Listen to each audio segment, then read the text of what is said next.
It's another beautiful day drawing to a close. The 23rd of October 2009 here at the Meerkat Magic Conservation Project, OUDTSHOORN, Western Cape, South Africa, in the Meerkat Magic Valley. And this is one of the study groups, the Lungu Wild and Free Meerkat Group. The 4 babies out and about are the very first surviving litter that this group has had since November 2008. Meerkats usually don't have more than 2 litters in a year. 3 is exceptional. And these babies were born on the 25th of August. It's been a very hot day today, well over 35 degrees centigrade. And there's a lovely cool breeze now that has just picked up. It's blowing across this vast, beautiful valley of the Klein Karoo, also known as the Little Karoo. Some say this used to be an inland sea, according to fossil records found in the area, surrounded by huge mountain ranges. And of course, I'm just standing within a few meters of the wild meerkats as they settle down before going to sleep. It's quite a bit of grooming, getting rid of ticks and fleas, external parasites, and also a bit of play fighting starting to happen with the babies. A good indicator that they're in good condition today. They've eaten well, they've got a bit of energy to burn off, I like to say. But even whilst the babies are playing, the older animals are watching out for possible danger. And at the start of this image, you may have heard a high P type of sound. These peeping kind of sounds are indicators of potential danger approaching. It was very brief, and then the bird of prey that was approaching moved off to another target. The babies were very alert for a moment, but now it's back to playing and resting. It's always a great joy for me to see these babies playing, knowing that they're one of the fortunate litters born at a time of the year when there's enough food around. Last year in March, the babies were not so fortunate. After 2 weeks, the group had to abandon the litter due to the drought. There simply wasn't enough food to care for extra mouths. And last year, out of the entire 3 litters born, there's a sole survivor. This is incredibly fortunate. What is happening here? We're actually witnessing the dominant male mating with a dominant female. And this is so unbelievable to get this. It's very rare to see this kind of behavior on the surface. I feel incredibly privileged to be standing here and having these animals accept my presence. After many years working with them, they tolerate my presence, and I can capture these unedited wildlife documentary clips. And occasionally we just get very lucky. Just happen to be filming when something like that happens. Something few people have ever seen happening for real. Dominant male and female mating right there on the surface.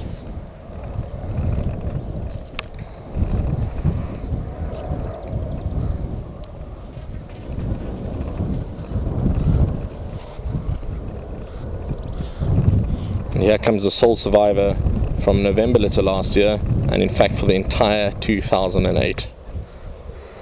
She's been doing a lot of caring for the babies, spending entire days without any food or water, and they're not even her own babies.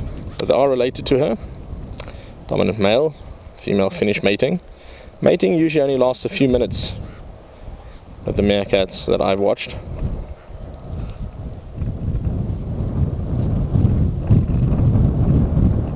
Another good sign that the meerkats are doing very well at the moment. Hopefully in another 10.5 weeks roughly, there will be another litter of babies.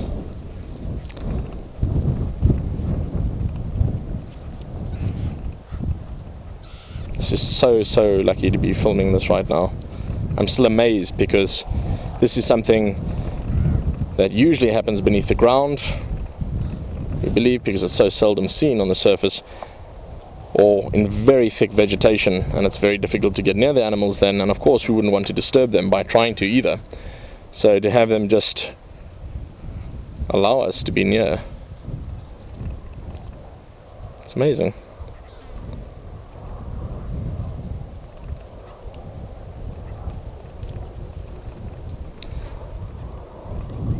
It interests me to see how the babies are just playing.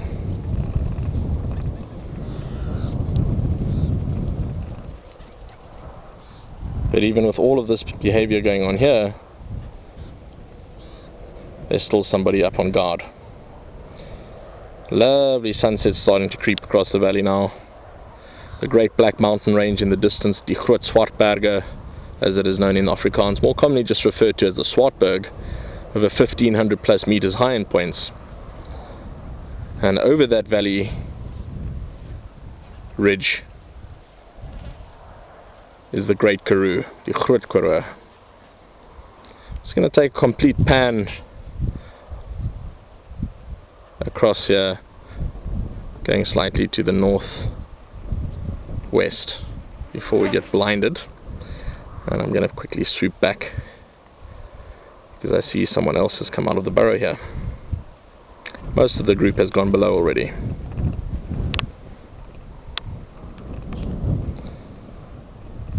Back to some last grooming. Auto grooming, again when one animal grooms itself, and allo grooming when more than one animal grooms. Quite often babies are groomed, we may see this in a moment, and they do not reciprocate or groom back very often at all.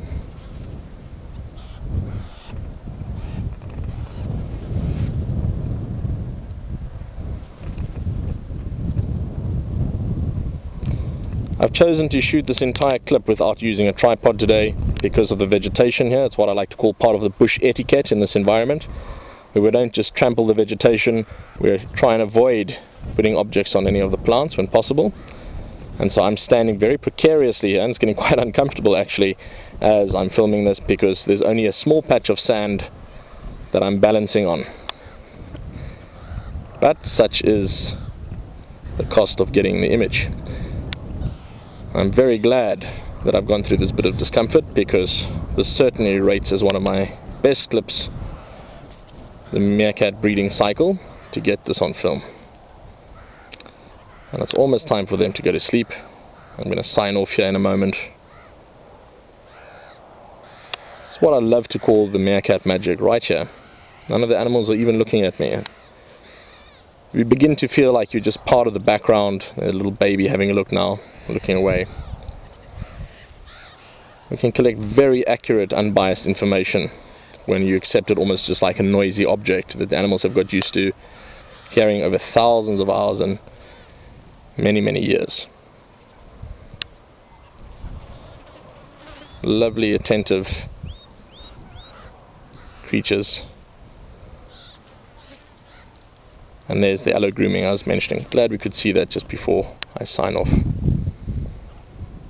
How interesting, one of the babies is doing what we call pseudo-copulation. It's a very funny scientific term there.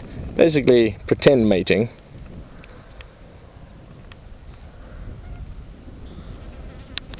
And that's a wrap for today.